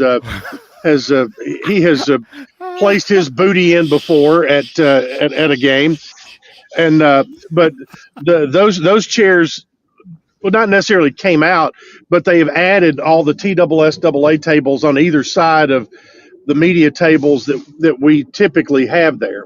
And so that's already been done. And so those Jack Nicholson seats, they actually get a table to go along with their chairs tonight. And so that's already been done. And there will be, they may take out the tables that we use, where I sit and TV sits.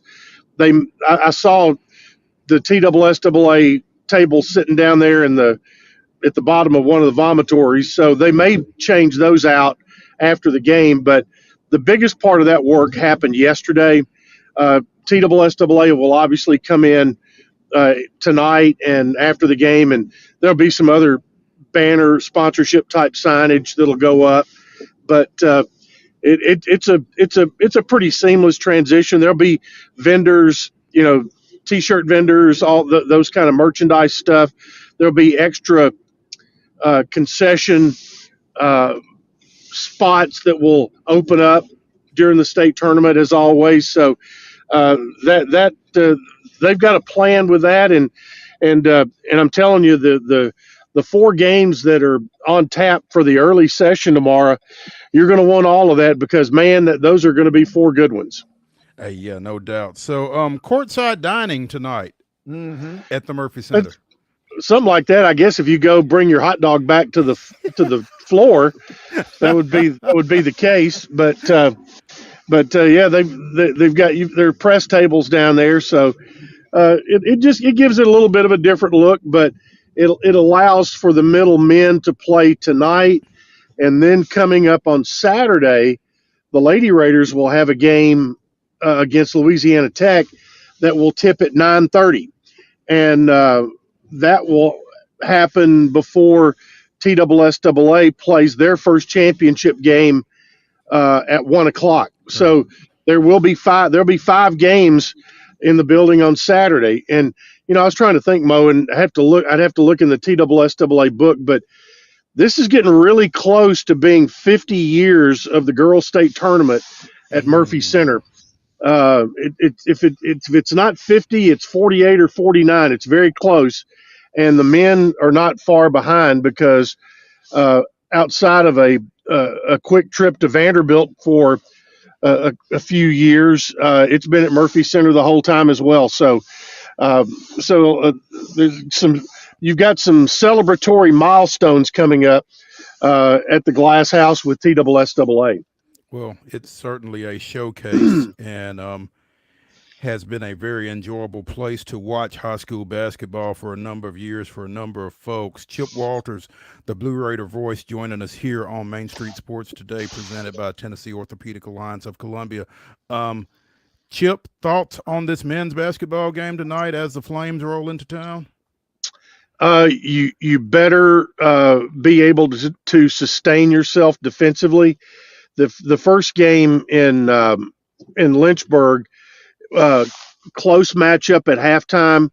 Liberty ended up winning the game by 35. It was an ugly second half, and there were, backdoor cuts, things like that. What Liberty likes to do is they like to make you guard them for about 25 seconds and hoping that somewhere along the way you're going to make a mistake, which will allow for that open backdoor cut, whatever that might be. That was kind of the wake up call.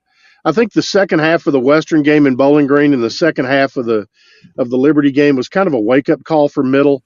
They've played pretty well ever since. Didn't play great at the other night down at Sam Houston. Didn't play awful. You're on the home court of the team that's leading the league, and they didn't get there by accident. They're very tough. So, but it's a very interesting week in Conference USA. There are 5 teams starting tonight. There are 5 teams out of the 9 that have 6 wins. You've got Louisiana Tech and Sam Houston. They're both 11-3. Western is 8-5. 8-6. So they've got 2 left. And then you've got 2 teams, Middle and Liberty, who are 6-8. Both have 2 games to play. Then you've got 3 teams that are 6-9, and all will be playing each other this week. And then FIU has 5 wins. So that between 3rd place and 8th place, there's only a 2-game separation. So there's a lot that can happen. If it all ended right now before we even play tonight, Middle and Liberty would be playing again next Thursday as the 4 and 5 seeds. So that makes tonight really important to get a leg up going into that final day, because I think everybody that's in that log jam feels like if they can get one more win, that will do a whole lot to making sure they don't play on Tuesday night in the 8-9 game. But 50% of those are going to win, 50% are going to lose. So we'll see how it all plays out. But it has made for a fascinating final week in the Conference USA race for sure. If you're Middle, if you can get to that 4 spot for everything that has happened with this team all year, you kind of take that as a victory, don't you? Oh, I think so. I think 4 or 5. And if you can do that, and and get where you are. But it's it's interesting. Here's Middle and Liberty preseason polls, which we now know in the world of the transfer portal mean absolutely nothing. But both those were the two teams that were picked tied for first in the preseason poll. Obviously, injuries, all kinds of things happen, and here they are, both tied at 6 and 8, and tied for fourth going into tonight in the final week. So it's interesting. Liberty's a very well coached team. They are coming off a shocking 17-point home loss to UTEP last weekend. I was just stunned because they're really good at home. Their arena it was built in 2020, opened up in 2020, but man, it's 4,000 seats and they're right on top of you, and it's always packed. So it was you would expect them to come out tonight and play well, and I think Middle has that same expectation, and especially to try and make sure that you defend the home court. And Middle's won their last 5 at home, so tonight it's a big night for them. This is a match their intensity type game for Middle, I guess. Absolutely. If you look back, 2 Saturdays ago when Western came in, Middle's energy level was off the charts, and that they did not have that energy level at Sam Houston. So they've got to manufacture that again tonight and come out of the gate against this Liberty Ball Club. And I would think that after they did what they did to you in the second half up in Lynchburg, that you want to have a little something for them tonight and show them, what the real Blue Raider team is all about. After the Lady Raiders laid waste to Sam Houston on Saturday, they unveiled the regular season championship trophy, which was already in Murfreesboro. They literally have nothing to play for these next 2 games, at Liberty tomorrow night and against Louisiana Tech Saturday morning. But I don't think that's going to be an issue. No, I don't. I think, and while technically you say that as far as conference standings, again, you go back to where they are. You're playing against history right now too. You're playing against a standard that you've set for yourself, and you're also playing to receive no more love from the voters in the poll, but also you're trying to play for those who are watching you that will be selecting the field of 64 or 68. So that's what you're playing for, and you're playing for a level of pride. You can see you've got 2 games to get to a finish line to put together something that really does not come around very often, and that is an undefeated conference season in college basketball.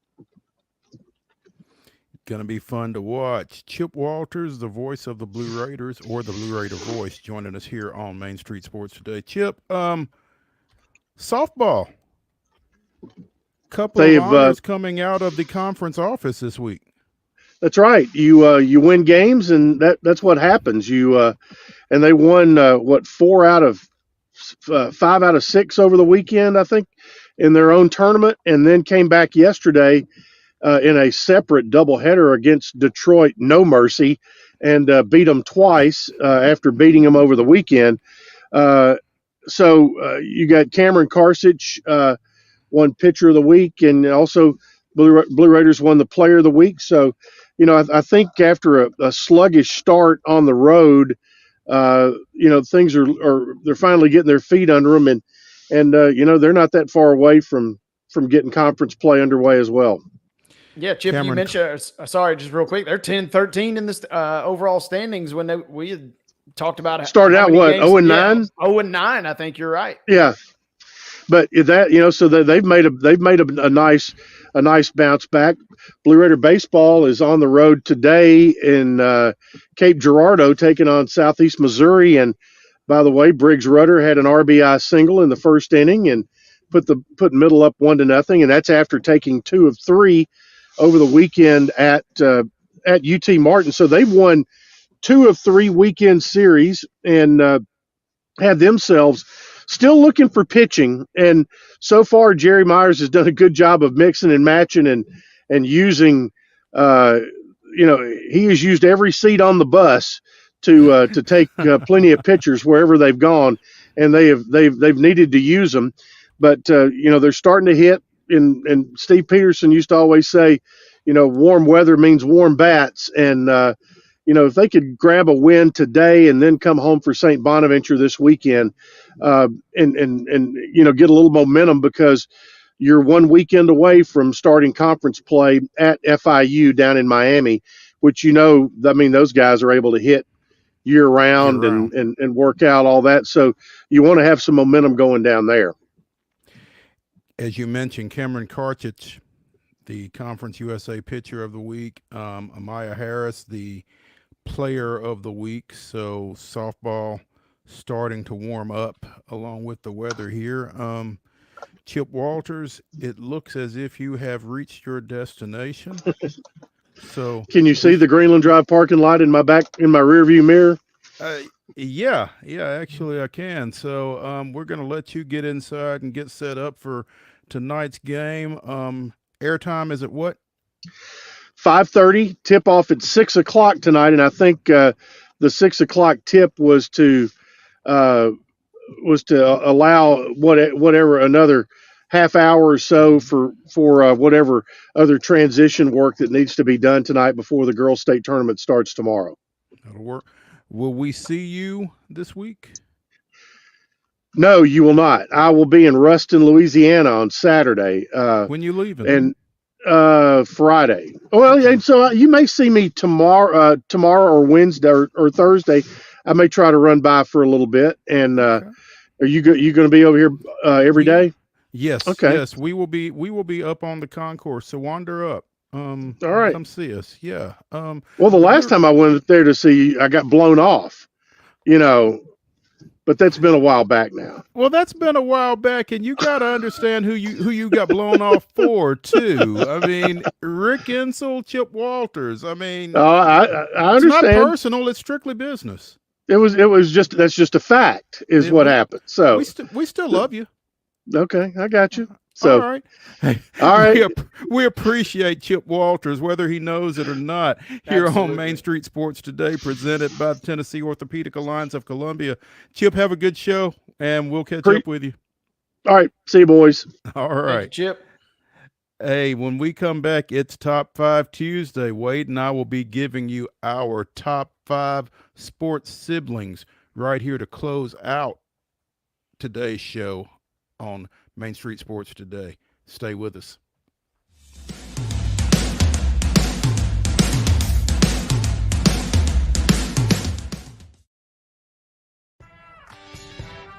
I'm Maurice Patton, and on Main Street Sports Today, we bring you the voices of your favorite teams from preps to pros. Otherwise known as the VOT, Mike Keith. The bottom line is we can teach Will Levis woke. I just don't know who's going to work with you on your base stealing now that EY's gone. Well, that has nowhere to go but up. And I was just like, oh, guys, not again. Can we just bury that, burn that footage, and not bring it back? No. No. Thank you. We'll keep it going past the All-Star break, and looking forward to seeing how the rest of the season plays out. There's always a good story to tell. Can you guess where I am today, Mo? Where am I? It's not Reese Smith Field, is it? Yeah. Because anytime you play Chicago, you want to win. That's just you got that right, and that's bottom there's line. be a buzz. When you're walking the dog, you keep the bags that you need for the dog in the bag, and you don't even have to wear it. You can just hold it, which is what I do when I walk the dog. So I think the fanny pack probably needed a little rebranding. It did. It really did. On your show logo, we've got to get a puck in there. There's a basketball. There's a football. There's a baseball. Maybe it's not a puck. How about Mo brandishes a hockey stick? Tune in daily at 2 p.m. on Main Street Media TV.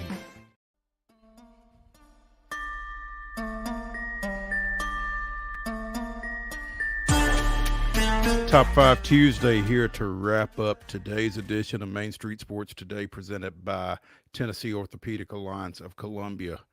Wade and I will give you our top 5 sports siblings.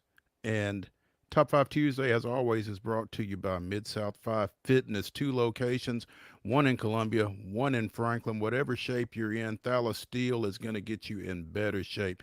Go see him. You can find him at Steel Athletes. I'm sorry. His website is steelathletes.com, STEEL athletes.com. Wade, I think we put last week's draft up on social media channels for voting upon to see who had the best draft last week, and you had the worst draft, so you get to go first this week. I'm glad that I earned the dubious honor.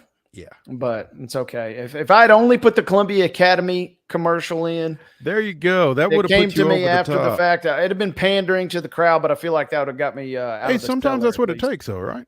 Yeah, exactly.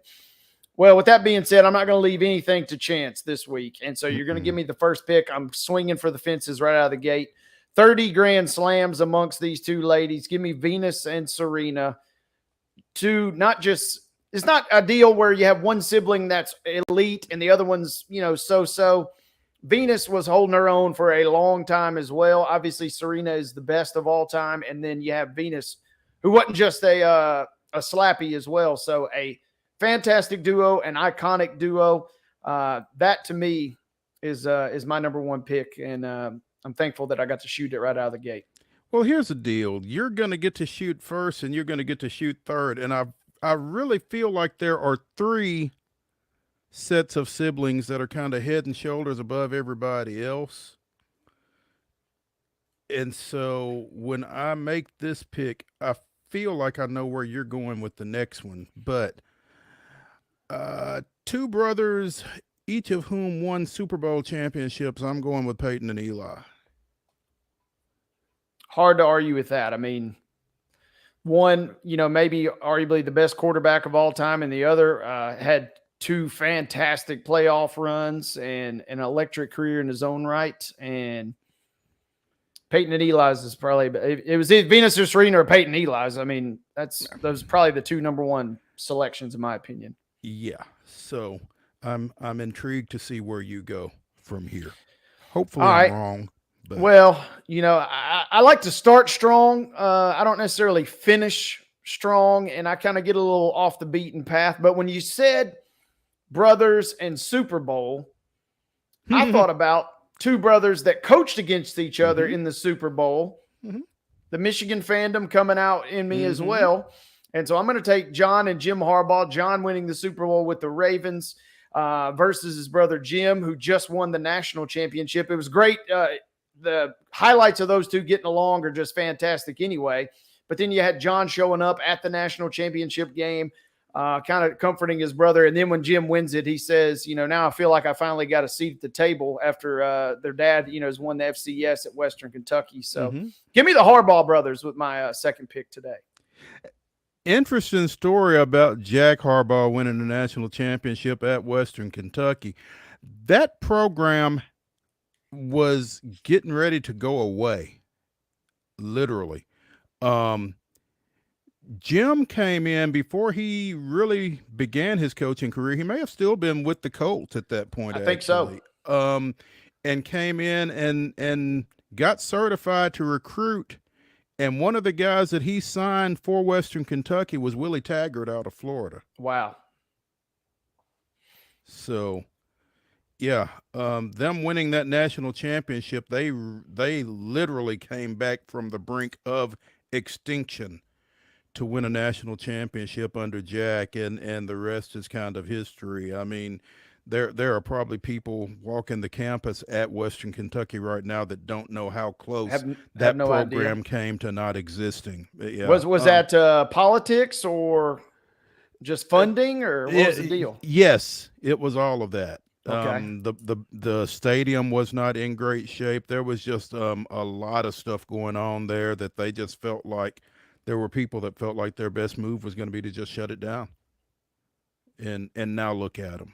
So, by you taking Jim and John, you left for me, and I appreciate it, potentially a basketball royalty family. There's a story about Reggie Miller scoring 60 points in a high school game one night, coming home and bragging about it and asking Cheryl how she did. Oh, I scored 100.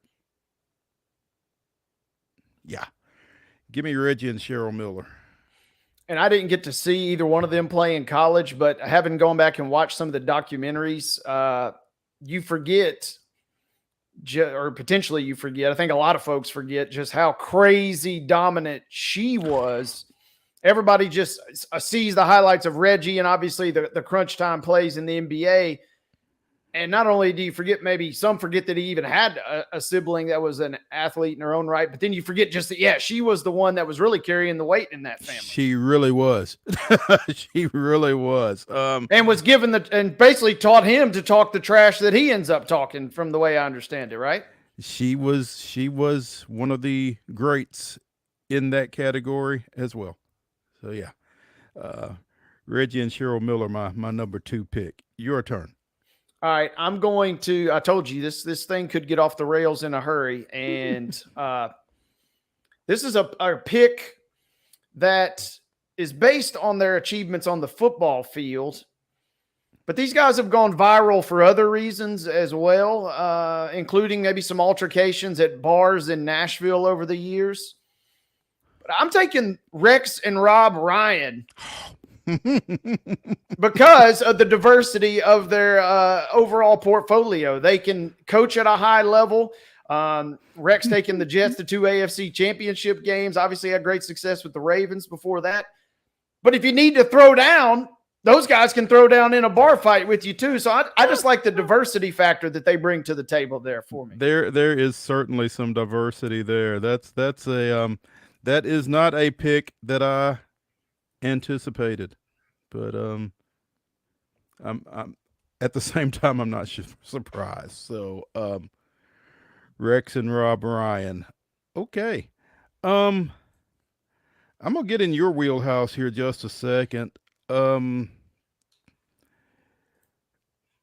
Grizzlies are honoring or have honored Marc Gasol.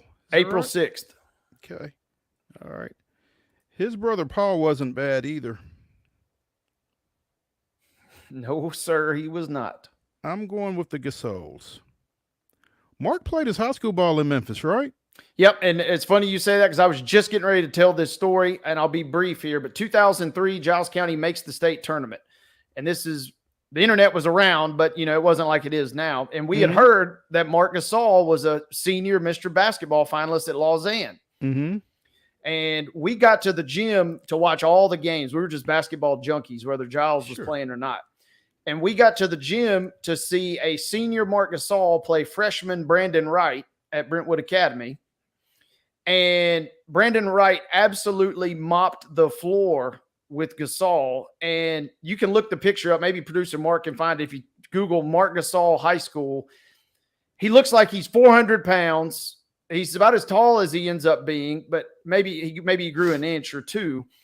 But he looks like the most unathletic, most unassuming player you've ever seen in your life. And that was my perception of Marc Gasol for about the next 5 or 6 years until the Grizzlies traded Powell for his brother in a throwaway deal. And then everybody's like, oh, what do we even need Marc Gasol for? And then he comes full circle and he becomes Defensive Player of the Year, and they're retiring his jersey on April the 6th. At less than 400 pounds. At much less than 400 pounds.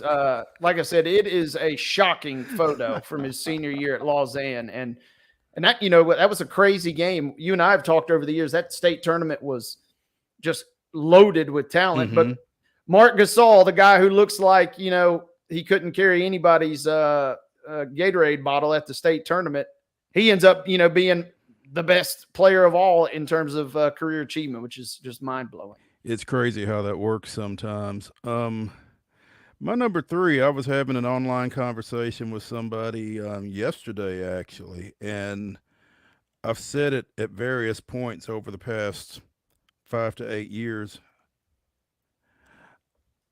I'm not sure if Greg Maddox would get drafted today. But he and his brother Mike,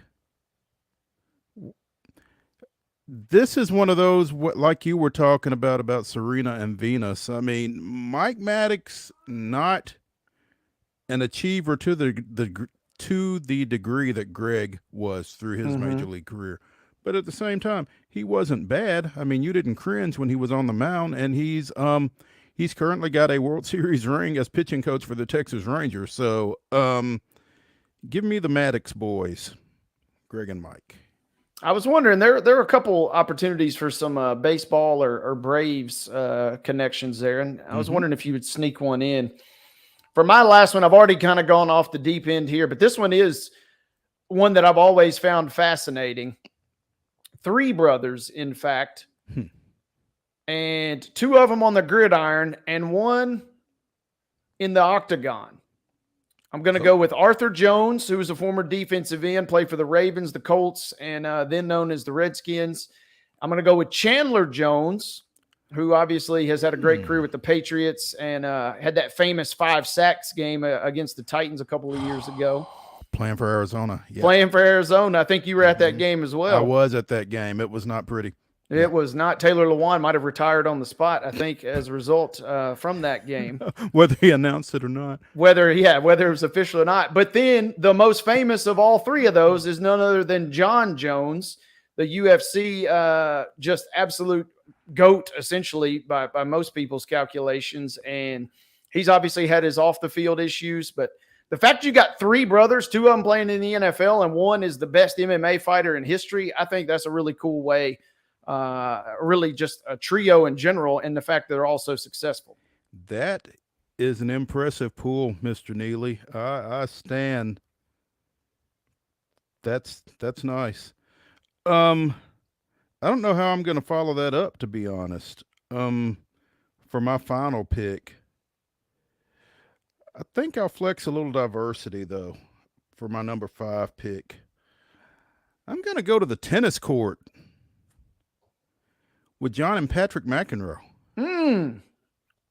I forgot about them because you had mentioned the topic this morning, and that was one of the first few names I thought of, but it slipped me when we got into prep time.